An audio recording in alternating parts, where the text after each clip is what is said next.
If it's a Sunday morning, it's around 10 o'clock on a Sunday in the country. That means it's time to bring in Willie Hallihan from Sporting a Cause, sportingacause.com, a website dedicated to publicizing events that are fundraisers that have a connection with sports. And let's bring him in. He's probably going to be the next pitcher for the Yankees, the way the Yankees pitchers have been performing against the Red Sox. Here he is, Willie Hallihan. Good morning, Willie. Good morning, Marshall. Well, if an outfielder can pitch in a game when they run out of pitchers, I guess maybe there's hope for us. I think there's got to be hope for us, especially with. I think any of us could start for the Yankees right now. Anyways, so sad.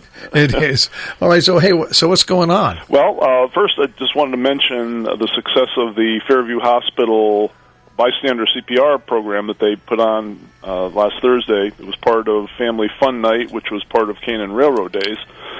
And there was a lot of activity on the field, Lawrence Field, Thursday evening, and one of them was this bystander CPA. They had a CPR rather, and my website had offered to donate $5 per person for people who did it, just to get people involved, and 30 people did it, so it was great. It was a win-win-win. Fairview Hospital was happy, 30 people got to learn it, and the Canaan Ambulance got a nice donation, so that was successful, and I'm happy about that.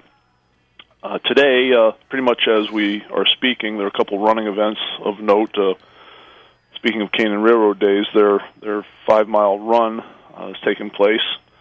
It starts right at Lawrence Field where the CPR thing was, and that benefits the YMCA. Also over in Millbrook, I love some of the names of these events. The Junkyard Dogs Hilltopper Half Marathon is taking place. That benefits the Lustgarten Foundation for pancreatic cancer research. And also going on today, and this is something people should know about, there's the Harlem Valley Rail Ride. It starts at Eddie Collins Field. There was camping there last night. Hundreds and hundreds of bicycle riders are in town over Millerton today. They have a choice of, this is a non-competitive ride, it's not a race, and people have a choice of 8 different riding distances from 23 up to 100 miles. So these people are riding all over the place. They're using the rail trail, they're using secondary roads, but they're also on 22, especially where they're entering and exiting Eddie Collins Field. So if you're a motorist, we've talked about this before, the challenges of bicyclists and motorists on the same road. Just be careful, because these people are going to be all over the place. Hundreds of them. They're I think 200 to 100-mile rides, so they range all over the place. So just be aware of that. So if you don't like to ride with bicycles on the road, just don't go into the 22 area today. That's right. Just stay away from it. Don't aggravate yourself or endanger yourself or the bikers. Exactly. The good thing is for the longer rides, people get spread out. On the shorter rides, there's going to be lines of bicycles. But on the farther ranging rides, especially the 100-mile rides, people there's distance between them. You'll go by a rider, and then 100 yards or further up, they might find another one. But the biggest challenge is when there are groups of them, and they should be riding single file because they're supposed to. That's the law. But just as you say, you just got to be careful or just avoid the areas. There's another ride coming up later in the week, and I'll talk about that in a second.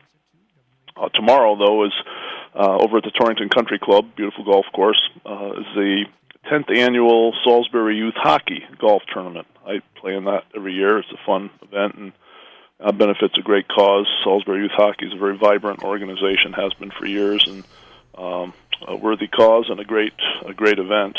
So, Torrington Country Club really takes care of people in their tournaments. I hate that par 3 that goes down. You shoot over a pond and it's a raised green. I have to use to reach that par. It's a par 3. I have to use a 3-wood when I used to golf to reach that par 3. Water can be intimidating, but in and of itself. Water, trees, anything. So I had to use a 3-wood. Everybody thought I was going to hit it out on the road, but I just barely made the green each time. Whatever gets you on the green. You don't worry about the long ball hitters. They can use whatever. They can use their pitching wedges if they want. But anyway, that's tomorrow. And next Saturday and Sunday, both days, it's a 2-day show, the Bantam Lake Ski Club Water Ski Show. This is quite the extravaganza. It's the 61st year. It's been going on forever. It's held at Bantam Lake, the Bantam Lake Ski Club. And this is like a professional show. These water skiers do incredible things. There'll be a dozen of them water skiing, and they're on top of each other's shoulders, making a pyramid. They do all kinds of crazy stuff, and they do it 2 different days, both Saturday and Sunday. It's very price friendly. It's like $10 a carload to go and watch, so it costs you very little if you got a few people. And again, that's both Friday and Saturday at Bantam Lake, and that benefits a lot of activities around Bantam Lake. There's a cleanup. They offer a CPR course and other projects that this show helps underwrite. Next Sunday, this is the 4th, Guido's Grade 8-mile race up in Great Barrington. It starts and ends in the Guido's Marketplace parking lot. And that benefits the Porchlight VNA, their nurse training program up in Massachusetts.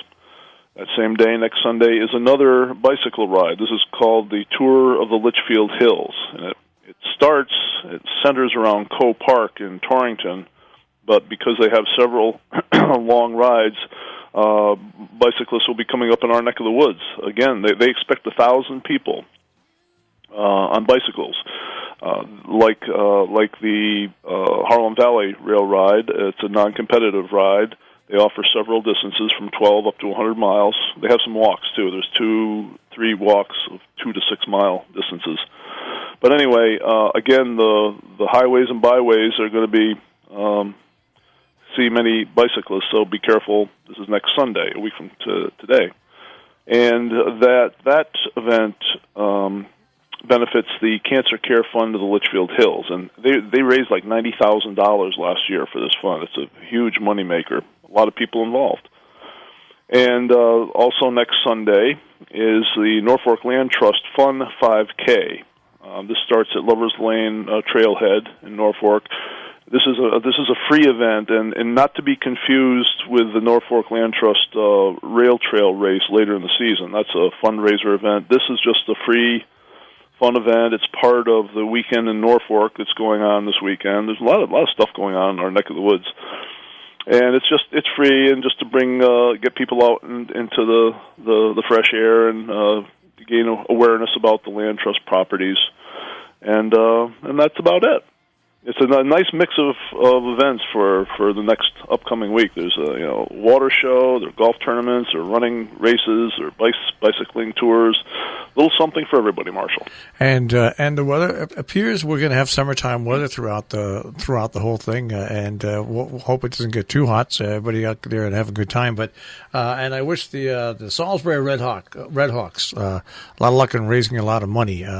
That program is an amazing feeder program. For kids playing hockey. I mean, when you see soccer feeder programs, they tend to phase out. Mm-hmm. But I'll tell you what, the Salisbury Redhawks, it's just an amazing program that they have. It is, and the coaching is the people who are dedicated to it. It's just unbelievable. And they start like tiny. I mean, I don't know what the age is, but they look like 3-year-olds. So they're probably a little older than that, but they start very young and they range right up to high school age. And you're right, they're feeder programs for the next generation of hockey players. It's good to see. Yeah, just look at the Hoosier hockey team, how successful they've been over the years, and they're successful because, the kids are on those skates, I think, from when they're 3 years old on up. Yeah, no, exactly. I mean, you can't strap on skates for the first time as a 16-year-old and expect to do well. And they win. They win tournaments all the time. It's a high level of competition, and it's a great program. I've known several kids who've gone through it, and I always play in their tournament to be supportive. And no, you're right; it's a great program. All right. Well, more information on all these and other events, of course, at sportingacause.com. Willie, have a great rest of the weekend, and we'll speak to you next week. All right, Marshall. You do the same. Thanks.